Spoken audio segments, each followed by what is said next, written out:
It's harvest time in Australia's biggest wine-producing region. The Riverland, with its access to plentiful water from the River Murray, is ready to deliver another bumper crop. We sprayed that block first. But for growers here, a good harvest doesn't always mean a good return. We're being offered to be screwed slowly. That's what we're being offered. I need $400 a tonne to break even. They've offered us $150 a tonne. Ray Hartigan has chosen not to harvest this year. The 80-year-old retired soldier from Renmark made the hard decision to spray his vines to prevent them from germinating. I feel ashamed that anybody's going to see my vineyard looking like this, in disrepair. From a financial point of view, I'm concerned. We can't afford to take another $20,000 loss this year. Nearby at Cobdogla, third-generation grape grower Peter Arnold says the 2024 low comes after several historically poor years for grape prices. Well, we were getting the same prices back in the early 70s as we're getting now, and our costs have gone through the roof. The 71-year-old has been removing vines and will not harvest most of his grapes, instead choosing to switch off water to his loss-making crop. My good old dad said, you've got more than enough, just pull it out. But for the others that are trying to make a living out of it and bring up a family, it's dire. Many wine grape growers are facing difficult decisions. Some deciding they have no choice but to pull out the vines that have sustained their families for generations. The issues confronting the Riverland are not unique. Globally, the wine industry is struggling as drinking habits change.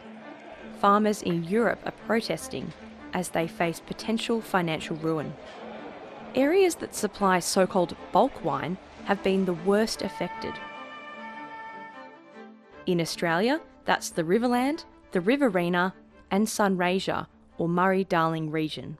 Together, these warm inland areas supply nearly 70% of the country's wine grape crush. Up to 15% of Riverland wine is in most wine bottles in Australia. Until recent years, these regions had been flourishing, but increasing costs and a drastic price drop have hit the industry hard. Chinese tariffs and changing consumer demand have meant there are too many grapes, particularly for red wine. Anything under cost of production is not sustainable in any industry, and certainly it's very tough on the grape growers at this point in time. The current price. Bridget Nolan runs the American-owned The Wine Group and says while she feels for growers, the global market dictates the price and some may struggle to stay viable. I just feel that some of those smaller blocks, unfortunately, given the target market to which their product goes, are going to struggle.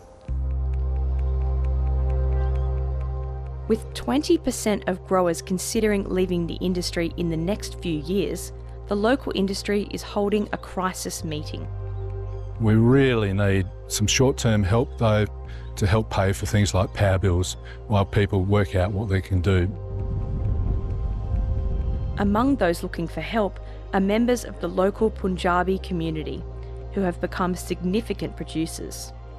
Simi Gill's father moved with his family to the area in 1982. We haven't seen something over time affect us for this long. This year is like the last year that we can make it through, basically. Her uncle Mintu Bra says it's time for both federal and state governments to help the industry. If farmer is gone, every riverland will be gone. The federal government says it's working to have Chinese tariffs lifted, and there is financial support available for those farmers that need it. While the South Australian government says there also needs to be major industry reform. Overall, there is a decrease worldwide in the consumption of red wine, which is why it's so important to also look at diversification in terms of varieties and perhaps in some cases other commodities.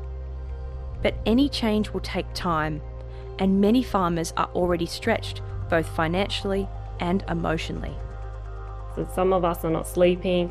Some have probably, have gone into depression. And then we've got a lot of angry people asking what's going on, where can we go? Each farmer now in the Riverland is wondering, how do we get out of this mess? Oh, there will always be a future, but there'll be a lot that don't make it.